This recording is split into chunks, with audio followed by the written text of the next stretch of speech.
We live in a time where warnings are now starting to feel like predictions. Even worse is that some have actually become facts. Remember back in 2015 where billionaire technologist and philanthropist Bill Gates predicted the C-19 virus? He sounds like Tony Stark here. However, he is willing to do whatever it takes to save humankind. These days, though, we are now hearing language, particularly strong language, that suggests that the next pandemic may be coming. And if the World Health Organization gets its way, we may be forced to comply, and that is due to the CA Plus treaty. I don't know if you guys have heard of this, which is giving these unelected leaders more power over the people and over a global pandemic and the world's response to it. Now, is this something that we should be agreeing to? President Biden has already shown enthusiasm to just hand over our rights to the WHO, an act that some lawmakers are trying to prevent by introducing a bill that will instead give the Senate the right to say no to such an agreement. Now, I gotta be honest with you guys. With everything that is happening all around us with Social Security, SSI, SSDI,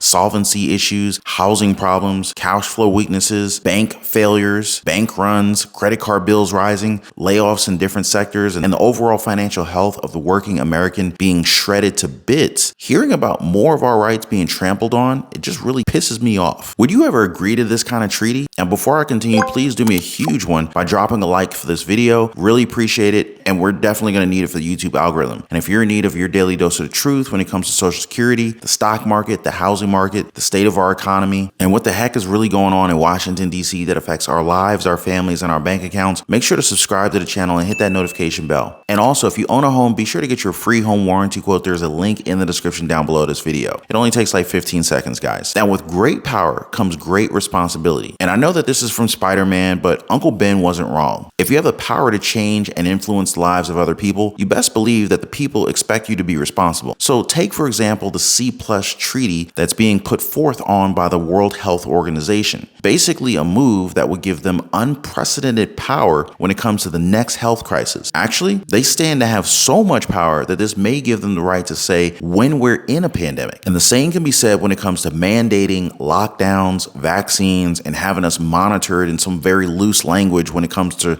surveillance. And now the next pandemic may be on its way, as cholera is now being talked about more. Now, please note, I'm not downplaying cholera. It's a waterborne disease and can actually become life-threatening depending upon the severity of the symptoms. And as I read a lot every single day, I came across this article from the Telegraph recently, and it says here that, quote, cholera should be easily preventable and strikes only the most vulnerable who have no access to clean water or healthcare. That makes it a barometer of poverty, as well as the effectiveness of basic sanitation and healthcare, according to a senior policy analyst at WaterAid, the London-based clean water and hygiene charity. Many countries were facing a polycrisis where factors like poverty, displacement, crumbling infrastructure, natural disasters, and conflict all heightened the risk of cholera, she said, end quote. Polycrisis. Well, that sounds familiar. Now, where did I hear that from? Oh yeah, I remember now. What is a polycrisis, and how and when could it happen? We're actually in the midst of one at the moment. We have an energy crisis and food crisis and economic downturn that are all happening at the same time. It's the set of concurrent cascading risks that happen at the same time. So that's where we are today. That's 2023. What we're seeing, though, is that in the 2-year time frame and the 10-year time frame, we're at the risk of more of these polycrises unfolding.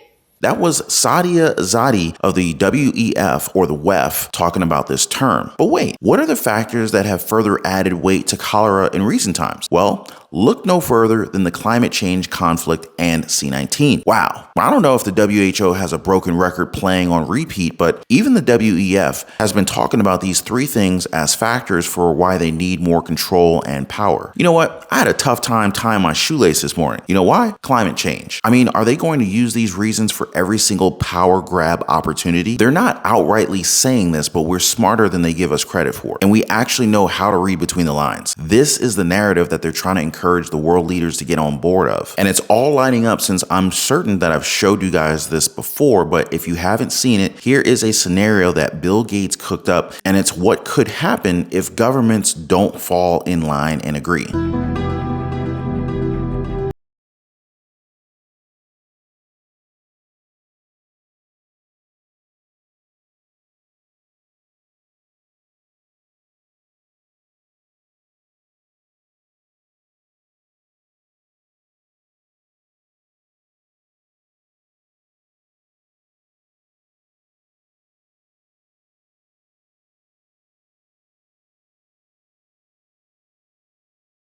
or suspected cases reported. The virus could cause a severe pandemic if early containment and mitigation efforts are not successful. The pandemic in this type of situation and trend would be a risk for the global health security. Pandemics are inherently political, financial, and so much broader. We have not spoken on the leadership in country. And I think that we need to be also very careful. We cannot decide a lot of things without the leaders be involved and agree on that. There is no substitute for national leadership. It's important to support the local response or the national response. Training those that are in these areas first, enabling them with the tools, protecting them, and if needs be, regional solidarity first. At this stage, communication is key, and communication should include not just scientists with data, but also social, religious, and political leaders. Trust. This is an essential issue, and trust was broken among countries, between populations and healthcare systems, between healthcare systems and governments. I'm very sorry to say that in 2025, we need to strengthen the health system. WHO needs to be a voice for the voiceless. No one is safe until all of us are safe. As of today, there have been an estimated 1 billion cases worldwide, with more than 20 million deaths, including nearly 15 million children. Countless millions are alive but left with paralysis or brain damage. The most successful countries are those which invested in preparedness and trained for this moment years in advance. This included having full-time pandemic preparedness and response teams, which conducted detailed operational planning and routinely tested those plans through exercises and drills. If more countries had participated and heeded the guidance, the toll might have been much less.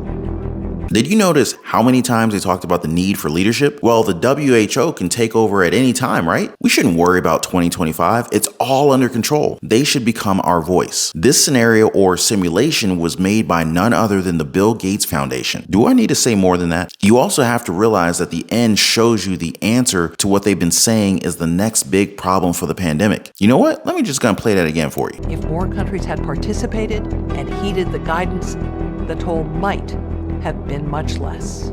Well, that isn't fear-mongering, right? Some comments want to talk about me being a doom and gloom kind of guy. What does that make Bill Gates? And it's not like I have a direct line to them where I can just call up Bill Gates and say, hey, Bill, hey, man, I need some content. How about scaring the people up about the next big pandemic so that they can submit all of their rights to unelected leaders? I mean, what's that? Oh, wait, what's that? You already released a video about this? I mean, you see where I'm getting at here, right? Now, you may ask, why cholera, right? Isn't that like a random disease? Now, again, I'm not saying that cholera is something that we should underestimate. And of course, everyone, every person around the world deserves access to clean drinking water. But the question as to why they're probably highlighting it is because of its possible effects on children. I mean, think about it. The last health crisis affected more adults. And we even saw that kids weren't affected as much as their parents. But switch that idea around. How willing would parents be to succumb to control if they knew that their kids were in danger? Like, I would do anything for my household, especially my kid. I can get sick, I can take it, I don't really care, I'll get over it. But I think that more panic would be felt if parents across the world, if their kids got sick first. Now, I don't know, is it just me? Because that's how I see them going about this. And what would the safety of our kids entail? Well, your leaders have to obey. Then they have to cooperate. Then they have to give the WHO the reins because they know what they have to do, not us. Now, I said it time and time again. Fear is a great motivator, and there is a chance that our cognitive abilities are impaired in such a situation. But thankfully, our lawmakers are keeping their wits about them, and they introduced a bill called the No WHO Pandemic Preparedness Treaty Without Senate Approval Act, end quote. Yeah, that's a long title. But anyway, it will function the same way as it sounds, although something similar was already shot down about a year ago. So fingers crossed that this one can actually make it through. Now, I'm certainly hoping so, since we know how great of a job the WHO did with the last pandemic. Be that as it may, the WHO is still talking to countries about a global agreement. I'm talking about the CA Plus treaty here that could possibly hand over a lot of power to the WHO, something that I discussed with you guys earlier. Although it does seem as though we have some time time as it says on this update. Quote, WHO member states will continue negotiations of the zero draft of the pandemic accord at the INB's next meeting to be held over April 3rd through April 6th, with a view to collecting all inputs necessary to develop the first draft. According to the process agreed by the government at a special session of the World Health Assembly in late 2021, negotiations on the draft pandemic accord will aim to produce a final draft for consideration by the 77th World Health Assembly in 2024. End date. Well, guys, mark your calendars. So that gives us enough time to make some noise, share this video, share this data to other people, and make them aware of what these organizations are planning to do. But what do you think? Should we just give up our freedom to these unelected leaders once the next pandemic comes along? You guys let me know what you think in the comment section down below. Now you have to think, will they compensate businesses that will have to close down if they mandate lockdowns? Will they provide us with money to buy food if we're told not to go out of the house? By the way, for the best way to invest in gold, hit the link in the description down below of this video. Now I gotta be frank with you guys. This only adds to my worries. And given that I know that there's a lot of people out there struggling with housing, rent, food,